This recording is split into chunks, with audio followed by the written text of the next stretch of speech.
भल कर्म करिबा परे मध्य लोकमाने आपणकर खराब कर्मर ही मन रखिबे। एथिपाई लोक कौन कहिबे एथिरे ध्यान दियंतु नाही, केवल आपणकर काम करंतु। बंधुगण, आजिर एही ज्योतिष कार्यक्रम तुला राशि व्यक्तिविशेष मानक पाई बहुत अधिक गुरुत्वपूर्ण रहिअछि। तुला राशि अंतिम 3 मास माने अक्टोबर, नवेम्बर एवं डिसेम्बर 2025 आपण मानक पाई किपरि रहिब। वर्ष 2025 रा शेष 3 मास आपण मानकर भाग्य रे कौन परिवर्तन नहीं करी आसीबा, सबकिछि आजिर एही भिडियो रे विस्तार भाव में आलोचना करिबा। बंधुगण, यह सही 3 मास अटे जेउथिरे शनि ग्रह बकरी मार्गी हेबाकु जाउछंती। राहु केतुंकर मध्य परिवर्तन हेबा एवं देवगुरु बृहस्पति मध्य राशि परिवर्तन करिवे। देवगुरु बृहस्पतिंकर महापरिवर्तन हेबाकु जाउअछि। मिथुन राशि कर्कट राशि को बृहस्पतिंकर चलन हेबा एवं समस्त ग्रह आपणकर राशिर स्वामी शुक्र, मंगल, बुध एही समस्त ग्रह आपण मानकर भाग्य रे कौन परिवर्तन नहीं करी आसीबे। आगामी 3 मास भितरे आपणकु शुभ फल प्राप्ति हेबा ना अशुभ फल प्राप्ति हेबा, सबकिछि विस्तार भाव में जानिबा। बंधुगण, एही कार्यक्रम आपणकर जन्म राशि चंद्र राशि उपर आधारित। तेबे आसंतु जानिबा आगामी 3 मास माने अक्टोबर, नवेम्बर, डिसेम्बर आपणक पई किपरि रहिबा। एहा पूर्वरु जदि आपणकर भी तुला राशि हुई थाए एवं आपण भी ईश्वर को सच्चा हृदय रे भक्ति करुथांती, विश्वास करुथांती, तेबे एही भिडियोटी को लाइक करी कमेंट बॉक्स रे जय शनिदेव, जय मां दुर्गा अवश्य लिखि दियंतु। बंधुगण, राशि चक्रर सप्तम राशि हेउछि तुला राशि एवं शुक्र आपणकर शुक्र हेउछंती आपणकर राशिर अधिपति एवं शुक्र आपणकर एकादश भाव में केतुंक सहित विराजमान अछंती। द्वादश भाव में सूर्य विराजमान अछंती। आपणकर लग्न भाव में माने आपणक राशि रे मंगल एवं बुध विराजमान अछंती। आपणकर पंचम भाव में राहु एवं षष्ठ भाव में शनि विराजमान अछंती एवं आपणकर भाग्य भाव में नवम भाव में देवगुरु बृहस्पति विराजमान अछंती।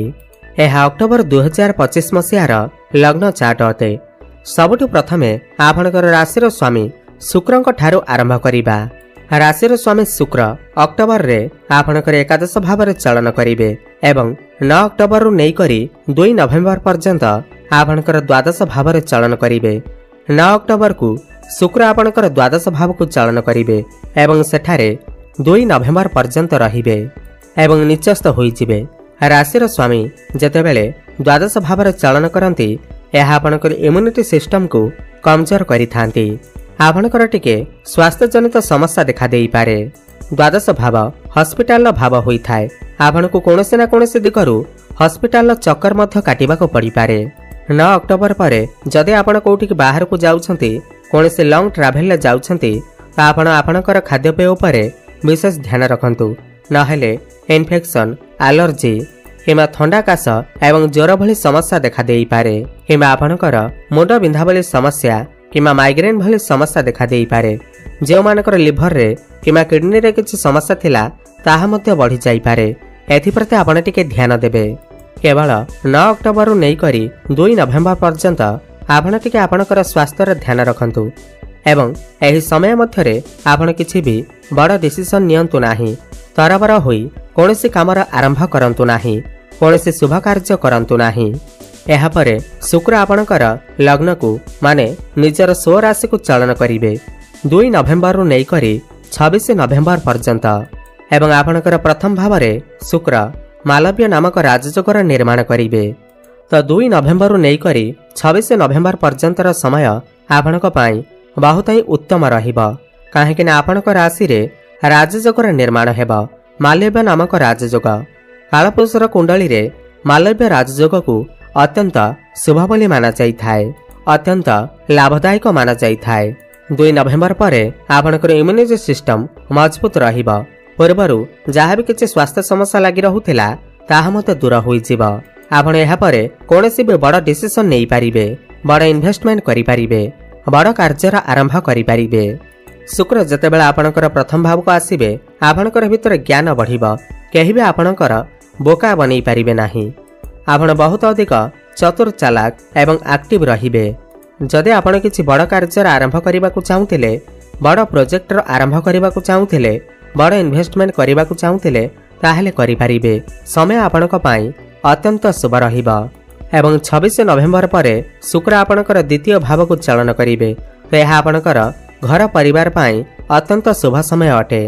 26 नवेम्बर पर आपण आपणकर फैमिली को बहुत अधिक टाइम देबे, फैमिली रा जत्न नेबे, किंबा आपण आपणकर फैमिली सहित कौनसी स्थान को ट्रावेलिंग रे जाई पारंती, कौनसी दूर स्थान को यात्रा करि पारंती।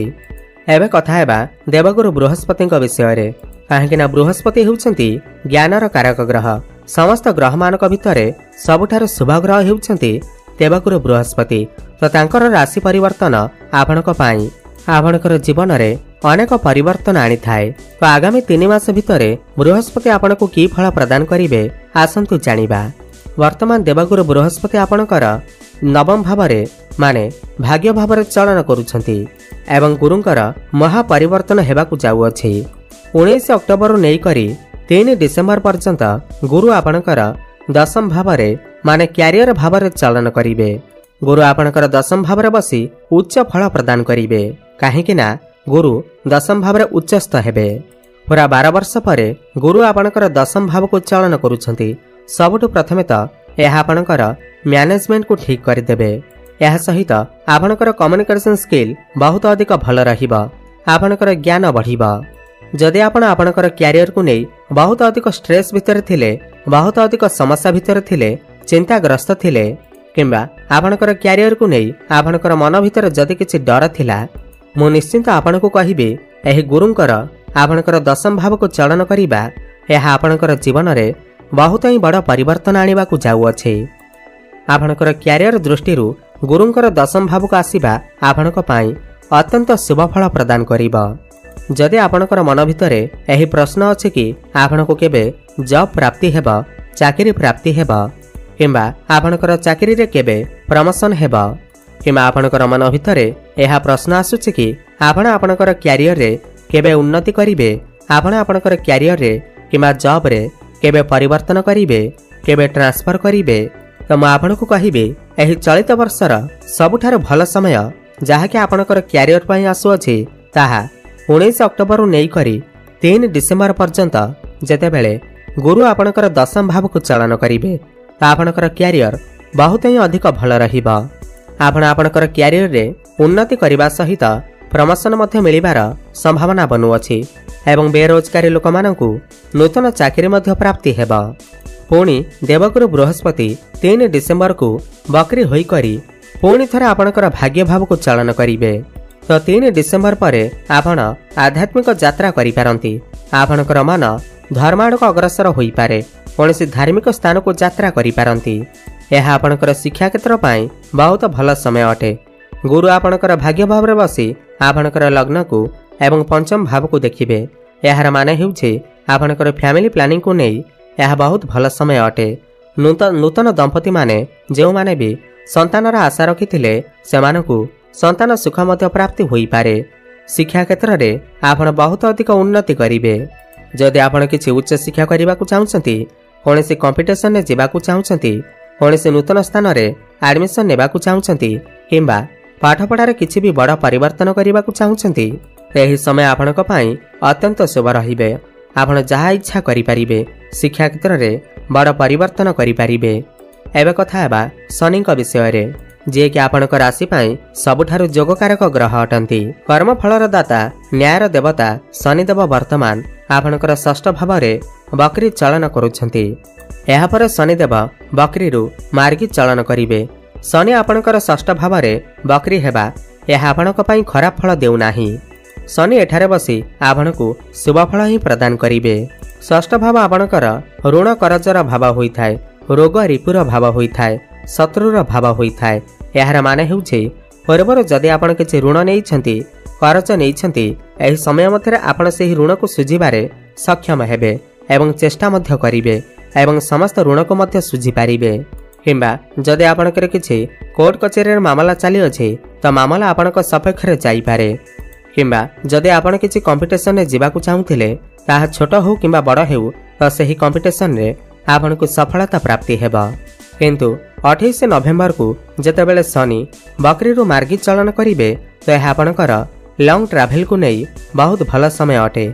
जो माने भी फरेन रही कौनसी भी काम कार्य करुछंती सेमानक पई एही समय अत्यंत शुभ अटे। आपण को कौनसी खुशी खबर शुभ खबर मध्य प्राप्ति होई पारे एवं जो माने भी विदेश जावाक चाहुतिले सेमानकर सही इच्छा मध्य पूर्ण हेबा। किंतु गोटे कथार ध्यान रखिबे शनि आपणकर द्वितीय भाव को दृष्टि देउछंती। आपणकर गला संबंधित किछि समस्या देखा देई पारे।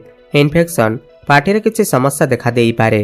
जो पर्यंत शनि बकरी अवस्था अछंती माने 28 नवेम्बर पर्यंत आपण आपणकर खाद्यपेय उपरे विशेष ध्यान रखंतु।